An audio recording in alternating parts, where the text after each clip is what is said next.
આકાશવાણી ભુજ પ્રાદેશિક સમાચાર શીતલ વૈષ્ણવ વાંચે છે. નમસ્કાર.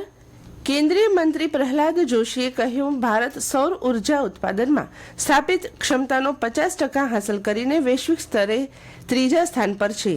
નવી દિલ્હીમાં આંતરરાષ્ટ્રીય સૌર ગઠબંધન સભાના 8મા સત્રમાં માધ્યમોને માહિતી આપતા શ્રી જોશીએ કહ્યું, ભારતે જીવાશ્મ ઇંધણની આયાત અને પ્રદૂષણ સંબંધિત ખર્ચ ઘટાડ્યો છે. તે સ્વચ્છ ઉર્જાના આર્થિક લાભને દર્શાવે છે. આંતરરાષ્ટ્રીય સૌર ગઠબંધન ISAના સભ્ય દેશોની ભૂમિકા અંગે ચર્ચા કરતા શ્રી જોશીએ કહ્યું, સભ્ય દેશો વૈશ્વિક ક્ષમતાના અંદાજે 41% ધરાવે છે, જે તેમના પ્રભાવને દર્શાવે છે. તેમણે કહ્યું, આંતરરાષ્ટ્રીય સૌર ગઠબંધન સૌર ઉર્જાને નિષ્પક્ષ, સસ્તું અને ટકાઉ બનાવવા કામ કરી રહ્યું છે. કેન્દ્રીય મંત્રીમંડળે 8મા કેન્દ્રીય પગાર પંચના કાર્યક્ષેત્રને મંજૂરી આપી દીધી છે. માહિતી અને પ્રસારણ મંત્રી અશ્વિની વૈષ્ણવે નવી દિલ્હીમાં મંત્રીમંડળની બેઠક બાદ પત્રકારોને માહિતી આપતા જણાવ્યું હતું કે આયોગ તેના ગઠનના દિવસથી 18 મહિનાની અંદર તેની ભલામણો રજૂ કરશે.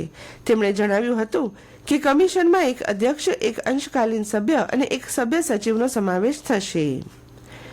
રાજ્યમાં ટ્રાફિક ઈ ચલણ દંડ ભરવાની પ્રક્રિયા હવે વધુ સરળ બની છે.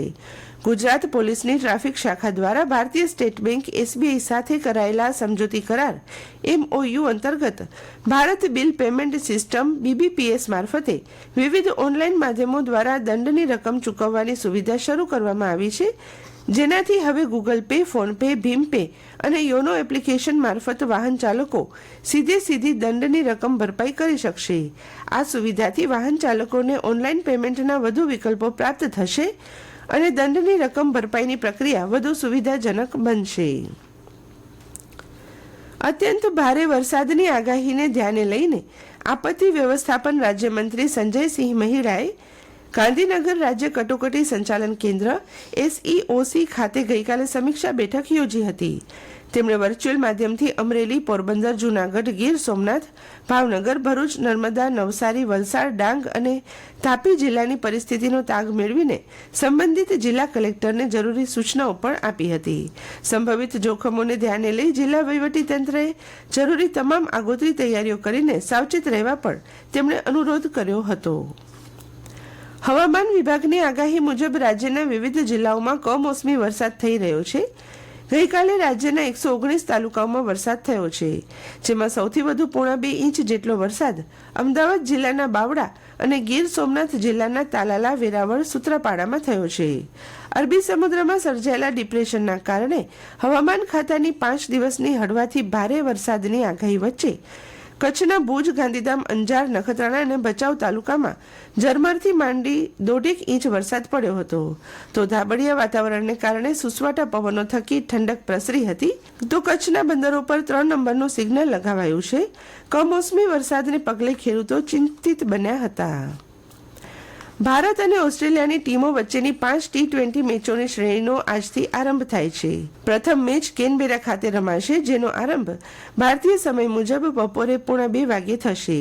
એ અગાઉ 3 વન-ડે શ્રેણીની મેચ ઓસ્ટ્રેલિયાએ 2-1 મેચથી જીતી લીધી હતી. ભારતે સિડની ખાતેની અંતિમ મેચમાં જીત મેળવી હતી.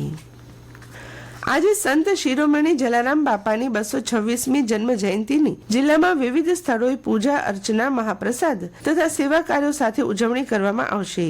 ભુજ, અંજાર, ગાંધીધામ, માંડવી, નખત્રાણા, નલિયા સહિતના વિસ્તારોમાં શોભાયાત્રા સહિતના કાર્યક્રમો યોજાશે.